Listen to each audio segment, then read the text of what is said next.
Hello students, welcome to another video. My name is अजमत उर रहमान और आज की क्लास में हम डिस्कस करने जा रहे हैं कंपनी की कुछ बेसिक थ्योरी के बारे में। जी हाँ, आज हम क्या पढ़ेंगे? आज हम पढ़ेंगे कंपनी की कुछ बेसिक थ्योरी। तो जिसके अंदर सबसे पहले हम कवर करने जा रहे हैं कंपनी की डेफिनेशन। कंपनी की डेफिनेशन हम यहाँ पे दो तरीके से पढ़ेंगे। एक तो हम लीगल डेफिनेशन पढ़ेंगे कंपनी की सबसे पहले हम कंपनी की लीगल डेफिनेशन समझेंगे। देन हम कंपनी का एक बेसिक मीनिंग समझेंगे कि कंपनी सिंपल शब्दों में कहते किसे हैं। देन उसके बाद हम कवर करने जाएंगे अपने कंपनी के फीचर्स।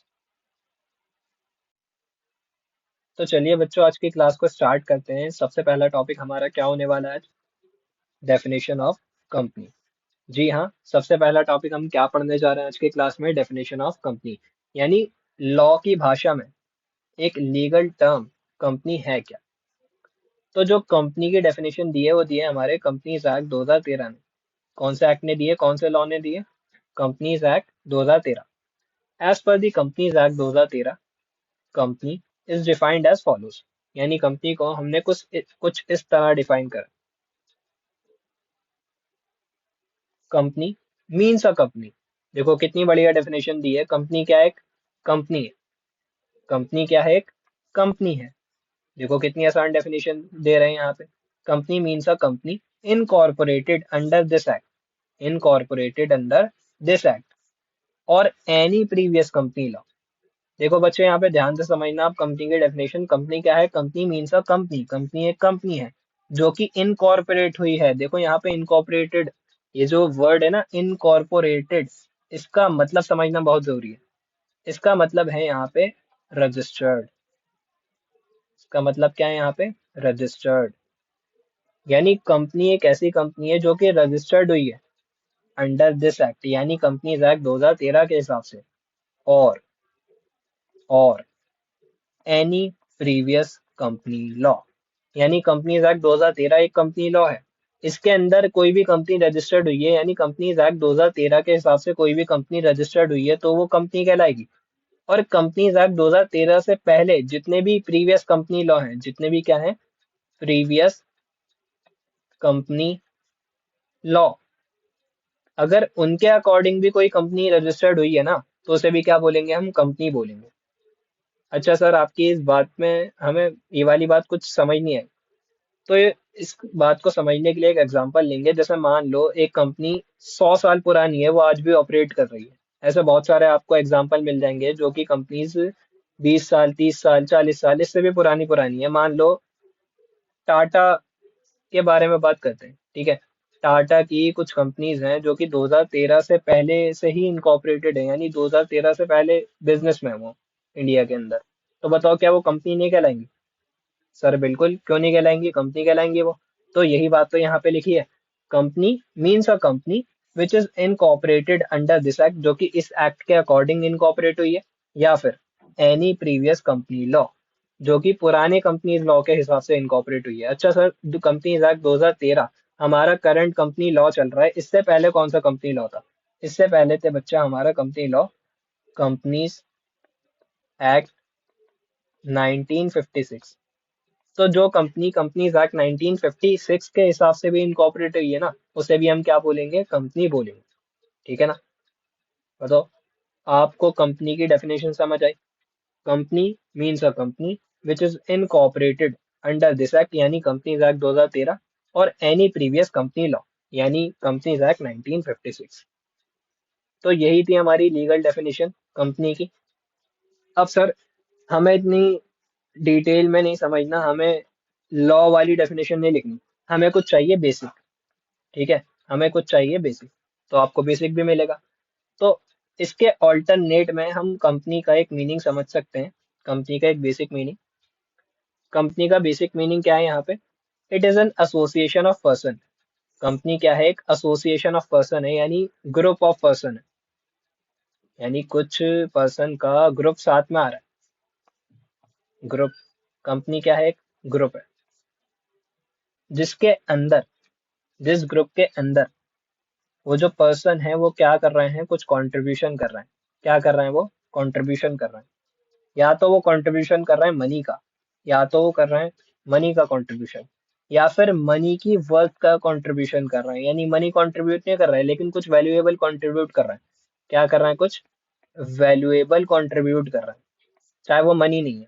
अच्छा सर, मनी नहीं है लेकिन वैल्यूएबल है, ये क्या बात कह रहा हूँ? अरे उन्होंने कुछ एसेट कंट्रीब्यूट कर दिया, मान लो कुछ एसेट कंट्रीब्यूट कर दिया, जैसे मशीनरी, लैंड, बिल्डिंग, इतने सारे एसेट्स होते हैं वो कंट्रीब्यूट कर दिया कंपनी में। अच्छा सर, कुछ पर्सन है साथ में आ रहे हैं, कुछ कंट्रीब्यूशन कर रहे हैं, मनी या मनी की वर्थ। सर ये कंट्रीब्यूशन कंपनी में क्यों कर रहे हैं? अरे यहाँ पे बिल्कुल बेसिक सी बात है कि कंपनी बनाई क्यों रहा है? बिजनेस करने के लिए बना रहे हैं। अब ये जब बिजनेस करेंगे तो इन्हें कुछ फंड लगेगा ना, पैसा लगेगा, तो उसी चीज के लिए हम क्या कर रहे हैं? कंट्रीब्यूशन कर रहे हैं। अब ये जो कंट्रीब्यूशन है, ये कॉमन स्टॉक की तरह कंट्रीब्यूट किया जा रहा है। इसे किसकी तरह कंट्रीब्यूट किया जा रहा है? Common stock. सर ये कॉमन स्टॉक का यहाँ पे क्या मतलब हुआ? जैसे इन्होंने ना एक कॉमन पर्पस के लिए, समझ लो, पैसा कंट्रीब्यूट करा है, ठीक है, और कंपनी के अंडर कंट्रीब्यूट करा है, ये इनका खुद का पैसा नहीं माना जाएगा, ये कंपनी का स्टॉक माना जाएगा, ठीक है। And employ it for some common purpose, और उस पैसे को सम कॉमन, कुछ कॉमन पर्पस के लिए क्या करेंगे? यूटिलाइज करेंगे, इस्तेमाल करेंगे। अच्छा सर, हमें समझ आया इसका बेसिक मीनिंग कंपनी का, कि कंपनी क्या है? एक एसोसिएशन ऑफ पर्सन है, यानी ग्रुप ऑफ पर्सन साथ में आ रहे हैं। क्या करने के लिए साथ में आ रहे हैं? बिजनेस करने के लिए साथ में आ रहे हैं। बिजनेस करने के लिए पर्सन साथ में आए, क्या करेंगे? कुछ कंट्रीब्यूशन करेंगे, या तो पैसों का, या फिर कुछ वैल्यूएबल चीज का जिसकी मॉनेटरी वैल्यू है, to a common stock and employ it for some common purpose. ये जो इस्तेमाल करेंगे इन फंड्स का, कॉमन पर्पस के लिए करेंगे, जो कि बिजनेस में यूज होगा। तो होपफुली आपको कंपनी की लीगल डेफिनेशन और उसका ऑल्टरनेट में एक बेसिक मीनिंग समझ आया होगा। तो चलिए बच्चों, अपना नेक्स्ट टॉपिक स्टार्ट करते हैं। फीचर्स ऑफ कंपनी, यानी कंपनी की क्या क्या क्वालिटीज होती हैं। तो सबसे पहली क्वालिटी, सबसे पहला हमारा फीचर, इनकॉर्पोरेटेड एसोसिएशन। सबसे पहला फीचर कंपनी का क्या है? Incorporated association. देखो बच्चों, यहाँ पे सिंपल इनकॉर्पोरेटेड एसोसिएशन का मतलब होता है ऐसा ग्रुप ऑफ पर्संस, ऐसा ग्रुप ऑफ पर्संस जो कि आपका रजिस्टर्ड, जो कि आपका क्या है? रजिस्टर्ड। अच्छा सर, आपने एसोसिएशन का मतलब बताया था ग्रुप ऑफ पर्संस।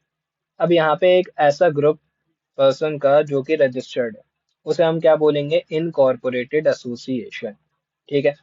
तो इसके अंदर सबसे पहला पॉइंट हम समझेंगे, unlike partnership firm, a company is N incorporated association. यानी अगर आपने पार्टनरशिप फर्म के बारे में पढ़ रखा है तो आपको अच्छे से समझ आएगा कि यहाँ पे क्या बात हो रही है। देखो, पार्टनरशिप फर्म जो होती है ना, इस पे रजिस्ट्रेशन कंपलसरी नहीं होती। इस पे रजिस्ट्रेशन क्या नहीं होती? सर कंपलसरी नहीं होती। तो अगर पार्टनरशिप फर्म की रजिस्ट्रेशन कंपलसरी नहीं होती, तो इसका मतलब ये हमारे ऑप्शन पे है कि हम उसे रजिस्टर कराएं या ना कराएं। तो यूजुअली क्या होता है? पार्टनरशिप फर्म रजिस्टर्ड नहीं होती। तो एक पार्टनरशिप फर्म जैसे रजिस्टर्ड नहीं होती, कंपनी सेम उसकी तरह नहीं होती। कंपनी को आपको पहले रजिस्टर कराना पड़ेगा, तभी जाके आप कंपनी बना पाओगे। क्यों? देखो, लीगल डेफिनेशन में अगर आपको याद हो तो हमने पढ़ा था, कंपनी क्या होती है? Company means a company which is registered under this act और एनी प्रीवियस कंपनी लॉ। यानी कंपनी की डेफिनेशन में ही हमने बात करी है कि कंपनी की रजिस्ट्रेशन कंपलसरी है। तो unlike partnership firm, company is N incorporated association, यानी कंपनी को आपको रजिस्टर कराना पड़ेगा, यहाँ पे ऑप्शन नहीं है आपके पास, ठीक है। यहाँ पे कोई ऑप्शन नहीं है, यहाँ पे आपको रजिस्ट्रेशन करानी ही पड़ेगी। तो पहली बात समझ आई इनकॉर्पोरेटेड एसोसिएशन में, कि कंपनी की इनकॉर्पोरेशन यानी रजिस्ट्रेशन कंपलसरी होती है। दूसरी बात, in other words, it is mandatory to register the company as per the provisions of the companies act. देखो सिंपल सी बात, यही बात हमने डिस्कस करी अभी, कि कंपनी की रजिस्ट्रेशन आपकी मैंडेटरी होती है, ऑप्शनल नहीं होती। ये मैंडेटरी है, कंपनी को आपको रजिस्टर कराना ही पड़ेगा कंपनीज एक्ट 2013 के रूल्स के हिसाब से, यानी उसके प्रोविजंस के हिसाब से। तो सर हमें पहला फीचर समझ आया इनकॉर्पोरेटेड एसोसिएशन के, कंपनी एक इनकॉर्पोरेटेड एसोसिएशन होती है। ऐसे कोई तुच्चा मुच्चा आदमी ऐसे ही खोल के बैठ जाता कंपनी को, जैसा पार्टनर फर्म हम खोल के बैठ जाते हैं। हमें कंपनी की पहले रजिस्ट्रेशन करानी ही पड़ेगी, यहाँ पे हमारे पास ऑप्शन नहीं है। तो फर्स्ट फीचर हमने कवर कर लिया है, इनकॉर्पोरेटेड एसोसिएशन। होपफुली आपको समझ आया। बढ़ते हैं नेक्स्ट फीचर की तरफ। सेकंड फीचर है हमारे पास separate legal entity. Second feature हमारे पास क्या है? Separate legal entity. अब ये सर सेपरेट लीगल एंटिटी होती क्या है? देखो, a company is a legal entity. Company क्या है? हमारी एक लीगल एंटिटी है। And it is considered separate, it is considered separate from its members. देखो, कंपनी क्या होती है? कंपनी एक लीगल एंटिटी होती है, यानी एक लीगल पर्सनैलिटी होती है कंपनी की। हमारी तुम्हारी तरह कोई नेचुरल पर्सन तो है नहीं है। तो एक लीगल एंटिटी होती है, यानी लॉ इसे परमिशन देता है एग्जिस्ट करने की। तो कंपनी क्या है? एक लीगल एंटिटी है। और इसकी एग्जिस्टेंस यानी इसका जो आपकी क्या वास्तविकता है, वो सेपरेट होती है उसके मेंबर्स से। ठीक है? जो कंपनी की एग्जिस्टेंस होती है, जो कंपनी की एग्जिस्टेंस होती है, वो सेपरेट होती है कंपनी के मेंबर्स से। यानी कंपनी के मेंबर्स का क्या नाम होता है? यहाँ पे कंपनी के मेंबर्स का नाम होता है शेयर होल्डर्स। क्या नाम होता है? शेयर होल्डर्स, जो कंपनी में पैसा लगाते हैं। तो इतनी बात क्लियर हुई कि कंपनी एक सेपरेट लीगल एंटिटी, यानी कंपनी की एग्जिस्टेंस उसके मेंबर्स से अलग है। और कंपनी कैसी एंटिटी है? एक लीगल एंटिटी है। कैसी एंटिटी है? एक लीगल एंटिटी है। A company can have bank account, purchase or dispose of property, enter into contracts in its own name। ले दे के अगर हम बात करें, कंपनी हर वो काम कर सकती है जो एक पर्सन कर सकता है अपने नाम पे। ठीक है? In its own name. Company अपने नाम से बैंक अकाउंट भी खुलवा सकती है, परचेज भी कर सकती है, प्रॉपर्टी बेच भी सकती है, उसे डिस्पोज ऑफ कर सकती है, और कॉन्ट्रैक्ट्स में आ सकती है। ले दे के बेसिकली एग्रीमेंट्स कर सकती है अपने नाम से। ठीक है? कंपनी के जो एग्रीमेंट्स होते हैं वो कंपनी के नेम में होते हैं। ठीक है? कंपनी के नेम में होते हैं, ना कि उसके मेंबर्स के नेम पे। तो इतनी बात समझ आई, कंपनी की क्या है? लीगल पर्सनैलिटी है, एक लीगल एंटिटी है कंपनी। और कंपनी अपने नाम से करती है सारा काम, अपने मेंबर्स के नाम पे नहीं करती कुछ भी। तो होपफुली आपको सेकंड फीचर भी समझ आया होगा, कंपनी का सेपरेट लीगल एंटिटी। कंपनी की एक सेपरेट पर्सनैलिटी होती है, लीगल पर्सनैलिटी होती है। बढ़ते हैं अपने थर्ड फीचर की तरफ, जो कि है हमारे पास लिमिटेड लाइबिलिटी। थर्ड फीचर क्या है हमारे पास? Limited liability. अच्छा सर, लिमिटेड लाइबिलिटी यहाँ पे आप क्या कहना चाह रहे हो? देखो, लिमिटेड लाइबिलिटी यहाँ पे है ना, in the sense of member. ठीक है? ये मेंबर्स से रिलेटेड हम बात कर रहे हैं कि मेंबर्स की लाइबिलिटी लिमिटेड होती है। यानी लाइबिलिटी का क्या मतलब होता है? लाइबिलिटी का मतलब सिंपल सा क्या होता है? सरदर्दी। कि जितना आपने कंपनी के अंदर कितनी सरदर्दी ले रखी है। यानी आपकी लाइबिलिटी क्या है? जब कंपनी के शेयर हो, क्या नाम है, क्रेडिटर्स, और जितने भी लाइबिलिटी वगैरह जो कंपनी ने ले रखी है अपने नाम से, उनको जब पे करने की बात आएगी तो मेंबर्स कितना कितना कंट्रीब्यूट करेंगे। तो उस केस में कंपनी के मेंबर्स की लाइबिलिटी लिमिटेड होती है। कंपनी के मेंबर्स की लाइबिलिटी कैसी होती है? लिमिटेड होती है। लिमिटेड से सर क्या मतलब है आपका? लिमिटेड से ये मतलब है कि ऐसा नहीं है कि कंपनी के क्रेडिटर्स ने लाखों करोड़ों रुपए का उधार दे रखा है, तो सारा का सारा उधार हमारे मेंबर्स को चुकाना पड़ेगा। ऐसा बिल्कुल नहीं होता। तो लाइबिलिटी मेंबर्स की किस हद तक लिमिटेड है उसकी बात करने जा रहे हैं। तो liability of members in a company is limited. सबसे सिंपल बात हमने क्या समझी कि मेंबर्स की लाइबिलिटी कंपनी के अंदर कैसी होती है? लिमिटेड होती है। It is limited to the extent of amount unpaid on the shares held by members. अच्छा सर, यहाँ पे क्या बात लिखी है कि जो मेंबर्स की लाइबिलिटी लिमिटेड है ना, वो किस हद तक लिमिटेड है, ये बात लिखी है। तो मेंबर्स की लाइबिलिटी जो लिमिटेड है वो इस हद तक लिमिटेड है जितना अमाउंट उन्होंने पे नहीं करा अपने शेयर्स पे, जितने शेयर्स उन्होंने होल्ड कर रखे हैं, यानी खरीद रखे हैं। अच्छा सर, एग्जाम्पल से समझाइए ये वाली बात। मान लो एक मेंबर ने 1000 शेयर्स ले रखे हैं कंपनी में। कितने शेयर्स ले रखे हैं? 1000 शेयर्स। और उस शेयर पे 10 रुपए का एक शेयर है वो। ठीक है? कंपनी ने उस शेयर पे सिर्फ और सिर्फ 5 रुपए मंगा रखे हैं। 5 रुपए क्या मंगा रखे हैं? मेंबर से मंगा रखे हैं। जो कॉल्ड अप है वो, इस अमाउंट को हम बोलते हैं कॉल्ड अप। तो 1000 शेयर एक मेंबर के पास है, 10 रुपए के एक शेयर की वैल्यू है, और कंपनी ने सिर्फ और सिर्फ 5 रुपए मंगाए। तो मेंबर की यहाँ पे लाइबिलिटी कितनी लिमिटेड होगी? मेंबर की लाइबिलिटी लिमिटेड हो जाएगी बचे हुए 5 रुपए से। यानी जितना उसने पे नहीं करा, जितना अनपेड रह गया उसके शेयर्स पे, जितने उसने होल्ड कर रखे हैं। तो बात समझ आई?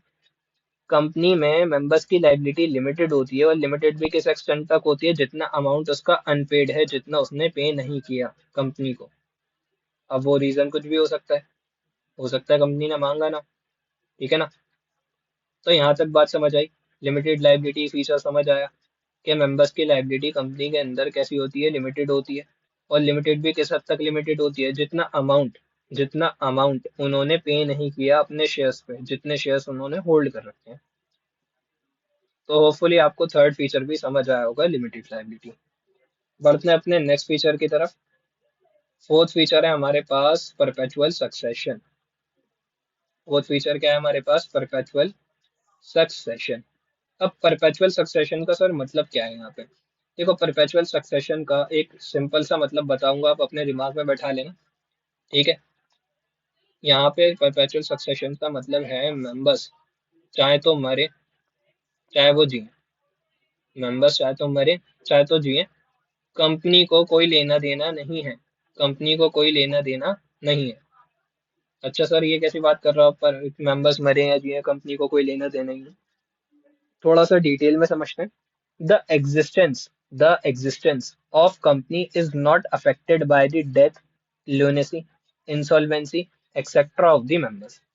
देखो, जो कंपनी की एग्जिस्टेंस है ना, कंपनी की जो एग्जिस्टेंस है उस पे है ना, मेंबर्स चाहे मरे जिए उससे कोई फर्क नहीं पड़ता। मेंबर्स चाहे तुम्हारा मर जाए, चाहे तो लुनेटिक हो जाए, यानी दिमागी संतुलन तो उसका हिल जाए, या फिर वो इंसॉल्वेंट हो जाए, उसका दिवालिया निकल जाए, यानी उसकी जेब में फूटी कौड़ी नहीं है किसी को देने के लिए। तो कंपनी के मेंबर्स के साथ इनमें से कोई भी काम हो, चाहे वो मर जाए, चाहे वो लुनेटिक हो जाए, चाहे उसके साथ इंसॉल्वेंसी वाला इवेंट अकर हो जाए, मेंबर्स के साथ कुछ भी होने की वजह से कंपनी के एग्जिस्टेंस पे कोई फर्क नहीं पड़ेगा। कंपनी अपनी चलती रहेगी, बिजनेस अपना चलता रहेगा। एक आध मेंबर मर भी आता है तो कंपनी कहती है कोई फर्क नहीं पड़ता, बिजनेस तो आराम से चला। The members may go but the company goes on till it's wound up. इसका क्या मतलब हुआ। देखो, मेंबर चाहे तुम्हारे कंपनी छोड़ के चले जाएं किसी भी रीजन की वजह से, ठीक है ना, कंपनी तुम्हारी चलती रहेगी उसके वाउंड अप तक, यानी जब तक वो वाइंडिंग अप नहीं हो जाता कंपनी का, यानी कंपनी को बंद करने का फैसला नहीं सुना दिया जाता कोर्ट के द्वारा, या फिर मेंबर्स ने डिसाइड कर लिया। एट द एंड कोर्ट से हमें नोटिस लेना पड़ता है, कंपनी का वाउंड अप कराना पड़ता है। जब कंपनी वाइंडिंग अप पे प्रोसेस में आती है तो हमारे जितने भी क्रेडिटर्स हैं, जितनी भी लाइबिलिटीज हैं, उन सबका पैसा चुकाना पड़ता है। तो ले दे के कंपनी का एक परपेचुअल सक्सेशन होता है। कंपनी का क्या क्या होता है, परपेचुअल सक्सेशन, यानी बिजनेस चलता रहेगा। मेंबर्स चाहे मरे जिए, कंपनी को उससे कोई फर्क नहीं पड़ता। देखो, इसका एक सिंपल सा रीजन है कि कंपनी को है ना, लॉ ने क्रिएट करा है। कंपनी को किसने क्रिएट किया है, लॉ ने क्रिएट किया है। तो कंपनी को जो खत्म करेगा ना, वो भी लॉ लॉ ही होगा, ठीक है। मेंबर के आने जाने से कंपनी बंद नहीं हो जाएगी, ठीक है। कंपनी में यही तो फायदा होता है कि लार्ज स्केल पे हम ऑपरेट कर पाते हैं। एक आध शेयर होल्डर अगर टपक भी आता है, लुढ़क भी आता है, तो उससे कोई फर्क नहीं पड़ता। लॉ ने क्रिएट करा है और लॉ के पास ही पावर है कंपनी को बंद कराने की। होपफुली आपको फोर्थ फीचर भी समझ आया होगा, परपेचुअल सक्सेशन। बढ़ते हैं अपने नेक्स्ट फीचर की तरफ, जो कि है आर्टिफिशियल पर्सन। नेक्स्ट फीचर हमारा क्या है, आर्टिफिशियल पर्सन। तो सर, आर्टिफिशियल पर्सन का मतलब क्या समझ आया, मतलब क्या होता है। देखो, आर्टिफिशियल पर्सन का सिंपल मतलब होता है, मैंने आपको पहले भी बताया था, कंपनी है ना, एक लीगल पर्सनैलिटी है, एक लीगल पर्सन है। कैसा पर्सन है, एक लीगल पर्सन है। सर, आपने तो बताया था एक लीगल पर्सन है, लॉ ने क्रिएट करा है, इसकी एक लीगल पर्सनैलिटी होती है। अच्छा, ये आर्टिफिशियल पर्सन कहाँ से आ गया। देखो, कंपनी है ना, हमारी तुम्हारी तरह एक नेचुरल पर्सन नहीं है। कैसा पर्सन नहीं है, नेचुरल पर्सन नहीं है। अब वो नेचुरल पर्सन नहीं है, लेकिन वो सारे काम तो कर सकता है जो कि एक नेचुरल पर्सन कर सकता है। वो अपने नाम से बैंक अकाउंट खोल सकता है, वो अपने नाम से कॉन्ट्रैक्ट्स में एंटर हो सकता है, एग्रीमेंट बना सकता है, ठीक है ना, प्रॉपर्टी खरीद सकता है। तो जो भी काम करेगा कंपनी के नाम से होगा, ठीक है। इसी वजह से कंपनी को एक आर्टिफिशियल पर्सन का टैग दे दिया जाता है। कैसा टैग दे दिया जाता है, आर्टिफिशियल पर्सन।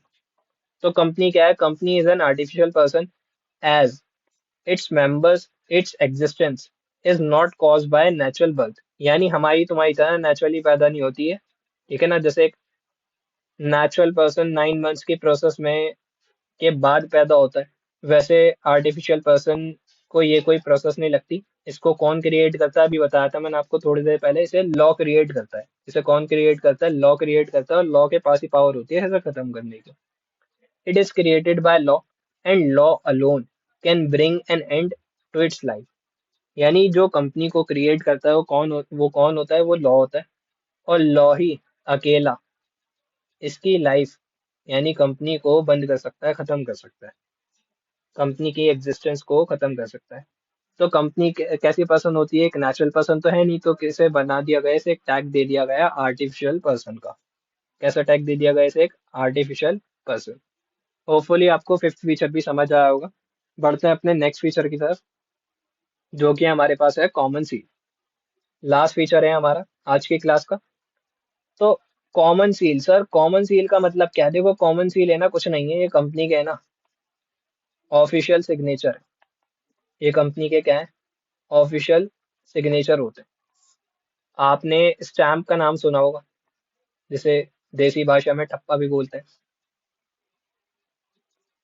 तो कंपनी की जो स्टैम्प होती है ना, जिस पे कंपनी का नाम लिखा होता है, उसे हम क्या बोलते हैं, कॉमन सील बोलते हैं। ये कंपनी का ऑफिशियल सिग्नेचर होता है। It is the official signature of the company. Company के ऑफिशियल सिग्नेचर को ही क्या बोला जाता है, कॉमन सील बोला जाता है। Name of the company is engraved on it. यानी कंपनी का नाम इस पे गुदा हुआ होता है, ठीक है ना, एनग्रेव्ड होता है, जिसके थ्रू इंक लगा के हम, ठीक है ना, डॉक्यूमेंट्स पे इसको करते हैं, लगाते हैं। तो जो कंपनी के स्टैम्प को हमने एक नाम दे दिया कॉमन सील, ये कंपनी का ऑफिशियल सिग्नेचर होता है और नाम इसका कंपनी का एनग्रेव्ड होता है इसमें। होपफुली आपको सिक्स फीचर भी समझ आया होगा, और इसी के साथ हमारी आज की क्लास ओवर होती है। Thank you. कोई भी डाउट हो तो कमेंट सेक्शन में ज़रूर बताइए मुझे।